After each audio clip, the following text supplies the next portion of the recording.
Nous voilà dans cette première édition de cette Albi Eco Race, course écologique bien sûr, avec des véhicules purement électriques, avec des véhicules électriques hydrogène, électriques solaires. Une première journée le vendredi qui a été consacrée au tissu économique innovant, c'est-à-dire nous avons réuni un plateau de Kangoo hydrogène qui sont la propriété d'entreprises tarnaises et aveyronaises, puisqu'on s'inscrit vraiment dans ce qui est le futur corridor hydrogène de la région Occitane. Et nous avons donc réuni une dizaine de voitures, 10 équipes, une émulation inter-entreprise avec des équipages très motivés, une épreuve de régularité, d'éco-conduite. Et je crois que vraiment on a amené de nouvelles valeurs à travers ces véhicules électriques. On arrive à propulser d'autres sentiments. On fait la course mais vraiment dans la bonne humeur, puis surtout dans un silence apaisé et apaisant. Le samedi, c'est-à-dire aujourd'hui, nous sommes en plein dans les épreuves sur les véhicules solaires. Donc tout au long de la journée, un marathon sur les véhicules solaires des grosses écuries nationales. Donc un plateau, donc 5 voitures, des voitures françaises, 2 voitures françaises, bretonnes et puis école de Grenoble, une voiture italienne, 2 voitures allemandes. Donc voilà, un panel assez important. On se situe vraiment dans les véhicules qui participent au championnat du monde des véhicules solaires, que ce soit en Australie ou en Égypte. Donc c'est déjà, pour une première édition, avoir réuni 5 voitures, c'est vraiment une bonne chose.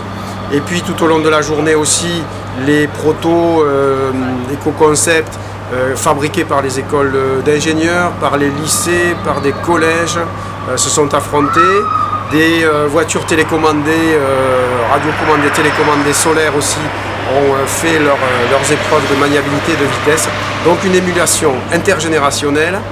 L'idée étant là de promouvoir ces techniques pour que demain, peut-être de futures vocations d'ingénieurs naissent à travers ces participations.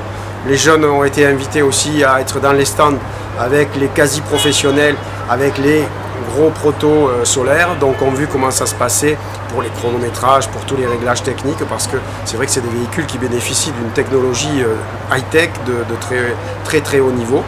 Et puis tout au long de ces 3 jours, les constructeurs qui proposent des voitures à la vente ont eu le loisir de faire essayer leurs véhicules à des clients potentiels qui ont pu utiliser donc l'infrastructure du circuit, de notre circuit d'Albi, pour réaliser des essais grandeur nature et peut-être déclencher des achats, puisque cet événement est porté par l'AVER Midi-Pyrénées, soutenu par la ville d'Albi bien entendu, mais l'AVER Midi-Pyrénées est l'association qui a vocation à la promotion de l'utilisation du véhicule électrique, et bien sûr on passe aussi pour cette promotion par l'aspect compétition, innovation.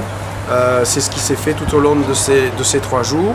Le rendez-vous pour l'année prochaine a été pris vraiment par tous les participants. Je crois qu'ils ont été à la fois ravis de l'accueil albigeois, dans l'hôtellerie albigeoise, dans les restaurants, et puis l'accueil aussi de l'équipe projet. On a constitué autour de nous une vingtaine de personnes motivées, avec des étudiants de l'école des mines, de Champollion, plus des gens de Rascol, des professeurs, d'anciens enseignants de Rascol. Enfin, vraiment, on a réussi à constituer ça autour de l'équipe du circuit aussi, bien sûr, qui est ravie de cette opportunité, mettre en avant cette infrastructure. Je crois qu'on préfigure aussi ce que seront demain les compétitions automobiles. Bien nous en a pris d'avoir su conserver cette infrastructure en terre albigeoise pour demain avoir ce nouveau style de compétition qui se fait jour. Je crois que les véhicules électriques sont là, ils sont performants, ils le montrent tous les jours, nous le démontrons ici. Le volet du véhicule solaire arrivera. Pour l'instant, on est dans le début de quelque chose. La technologie évolue tous les jours. Et quand on voit les progrès qui ont été faits sur ces véhicules durant les 5 dernières années, ça nous laisse à penser que d'ici 5-6 ans, je pense que ce sera quasiment le véhicule de Monsieur Tout-le-Monde qui sera à la fois électrique, avec un prolongateur d'autonomie, une pile à combustible hydrogène et quelques panneaux solaires pour répartir cette énergie de manière à continuer à se déplacer en véhicule individuel, mais avec tout le bonheur de circuler avec des véhicules très silencieux.